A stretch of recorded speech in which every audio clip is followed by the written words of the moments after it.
নরম অথচ মুচমুচে সুন্দর এই লোভনীয় পরোটা রেসিপিটা জানার জন্য প্লিজ শেষ পর্যন্ত দেখুন। কয়েকটা টিপস আছে যেটি জানলে আপনারাও কিন্তু খুব সহজে এইভাবে পরোটাটা বানিয়ে নিতে পারবেন।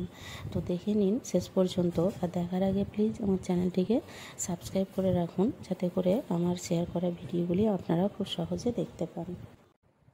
এখানে আমি 800 গ্রাম পরিমাণ ময়দা নিচ্ছি, আর এই ছোট্ট চামচটার 1 চামচ পরিমাণ নুন দিচ্ছি। চা চামচ হলে হাফ চামচ পরিমাণ দেবেন, আর 2 চামচ পরিমাণ চিনি দিচ্ছি, মানে চা চামচের 1 চামচ পরিমাণ দিয়ে ভালোভাবে ময়দাটাকে মাখিয়ে নিলাম। এখানে আমি সাদা তেলটা গরম করে দিচ্ছি, গরম করা সাদা তেল দিচ্ছি 1 কাপ পরিমাণ, চা কাপের 1 কাপ দিয়ে ভালোভাবে ময়দাটার সঙ্গে মিশিয়ে নিচ্ছি। যেমনভাবে এটা ময়দাটা মাখতে আমার কিন্তু 8-10 মিনিট সময় লাগবে, এতে আমি খুব শর্ট টাইমে দেখিয়েছি।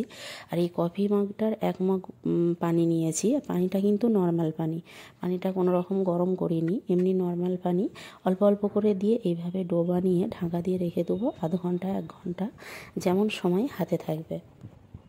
তারপরে ঢাকা খুলে কিন্তু আমি 5-7 মিনিট হাতে করে খুব ভালো করে ময়দাটাকে ছেনে নিয়েছি, যাতে করে ডোটা নরম হয়, বেলবার সময় ইচ্ছা মতো বেলে বাড়ানো যায়। দেখতে পাচ্ছেন এইভাবে যতটা বাড়ানো যায়। আর বেলবার সময় এই যে পিড়েটা হবে, সেই পিড়েটা এরকম গোল হলে ভালো হয়, এবং যতটা বড় পিড়ে হবে ভালো হবে। এভাবে বড়োভাবে বেলে যত পাতলা করে এইভাবে বাড়ানো যাবে। আর এইভাবে আমি মুড়ে নিচ্ছি, বিভিন্নজন বিভিন্নভাবে মুড়ে নেয় পরোটাটাকে, তো আমি এইভাবে মুড়ে নিয়ে এটাকে বেলবো। প্রথমে তেল দিয়ে মুড়ে নিয়েছিলাম, তাই বেলবার সময় আর কিন্তু তেল লাগবে না।